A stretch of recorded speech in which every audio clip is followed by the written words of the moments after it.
Hello అండి, అందరికీ నమస్కారం.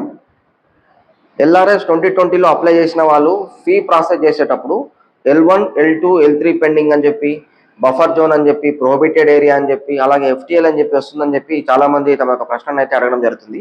దీనికి సమాధానంగా L1 పెండింగ్ అనగా లెవెల్ 1లో పెండింగ్ ఉంది, L2 పెండింగ్ అనగా లెవెల్ 2, L3 అనగా లెవెల్ 3లో మీ యొక్క అప్లికేషన్ అనేది పెండింగ్లో ఉందని చెప్పి దాని అర్థం అండి.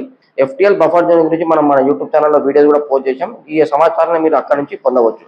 దాని తర్వాత ప్రొహిబిటెడ్ ఏరియా అంటే ఈ ఏరియాలో ఉన్న సర్వే నెంబర్లలో ఏదైనా కేసెస్ కానీ అట్లాంటిది ఏమైనా రిజిస్టర్ అయి ఉంటే ఈ ఏరియా అనేది ప్రొహిబిటెడ్ కింద చూపించడం జరుగుతుంది. కాబట్టి ఆ విధంగా ఉన్నప్పుడు మీకు ఈ విధంగా సమాచారం అయితే అందులో రావడం జరుగుతుంది. ఇన్ కేస్ అన్ని సక్రమంగా ఉన్నప్పటికీ కూడా ఇలా FTL అని చెప్పి, బఫర్ జోన్ అని చెప్పి, ప్రొహిబిటెడ్ అని చెప్పి వచ్చింది అనుకోండి, అప్పుడు మీరు మీకు స్థానికంగా ఉన్న మున్సిపాలిటీ లేకుంటే GHMCలో మున్సిపల్ కమిషనర్ కానీ లేదంటే TPO గారిని కలిసి మీ యొక్క సందేహాన్ని వారికి తెలిపినట్లయితే వారు దాని తగిన సమాధానం చెప్పే అవకాశం అయితే ఉంటుంది.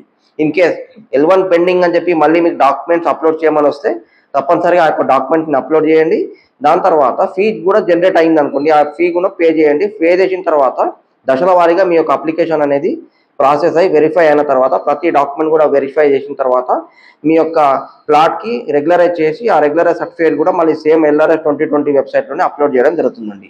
ఇది L1, L2 pending, L3 pending, అలాగే FTL buffer zone prohibited area గురించి సమాచారం.